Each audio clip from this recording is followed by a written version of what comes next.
Beneath the Silk Sheets. Sparkle's story, Beneath the Silk Sheets. She came to the city to forget love. Myra, 26, was a wedding planner, someone who made other people's love stories perfect, while hers had fallen apart.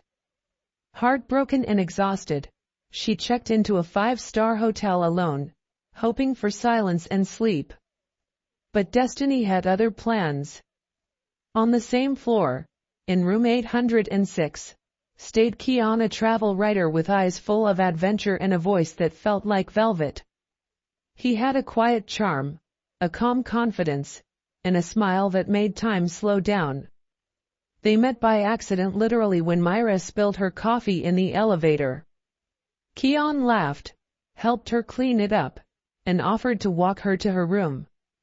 What began as polite conversation soon turned into hours of deep talk about love, loss, loneliness, and the strange way life brings strangers close when they least expect it.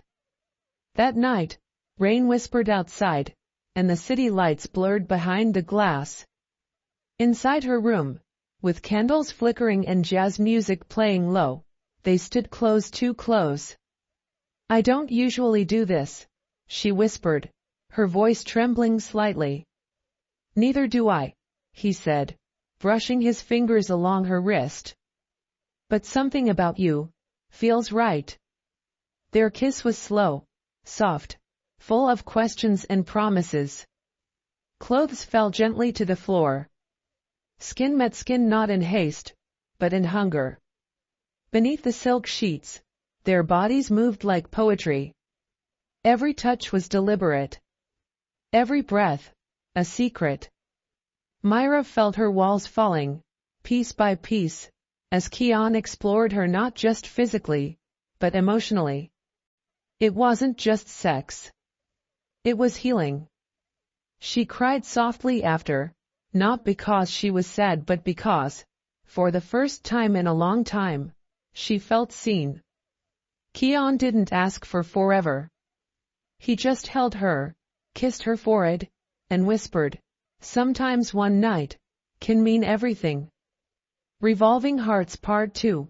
One night wasn't enough.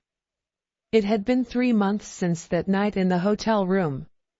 3 months since Myra had given herself to a stranger, who felt more real than anyone she had ever known. She hadn't planned to see him again. There were no phone numbers exchanged. No promises. Just lips, skin, and that unforgettable line. Sometimes one night can mean everything. But destiny has a way of circling back. Scene: a wedding in Goa. Myra was planning a destination wedding at a beach resort. She was calm, focused, back to her usual self until she turned around at the rehearsal dinner, and Keon was standing there. Tall, confident. That same mischievous smile. Their eyes locked. Time paused.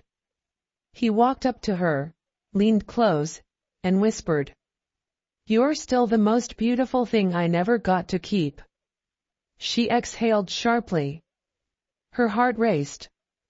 Later that night, under the moonlight by the beach, they talked. Not like strangers. Not like lovers. But like something in between, dangerous and irresistible. "You were supposed to be a memory," she said, her voice cracking slightly. "And yet here I am," he whispered, brushing sand off her shoulder, "burning all over again." Fire scene: their second night. This time, it wasn't in a hotel room. It was in a beach cottage, with curtains dancing in the sea breeze, candles flickering, and waves crashing outside. Their kisses were deeper, slower. This time, they already knew each other's bodies. What changed was their hearts. She pulled him close, nails down his back, as he whispered her name like a sacred word. They didn't rush. They remembered. Every curve, every sigh, every shiver. He laid her down, kissed her scars, and said, "You're not a one-night woman, Myra. You never were."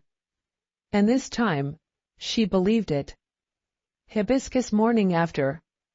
She woke up with his arms around her, tangled in white sheets and sunlight. For the first time in months, she didn't feel alone. But love comes with consequences. Keon had been offered a permanent position abroad. Myra had a business, a life, a name she had built on her own. And yet, for that one morning, they both pretended forever could fit in that small bed by the sea. Goodbye, love.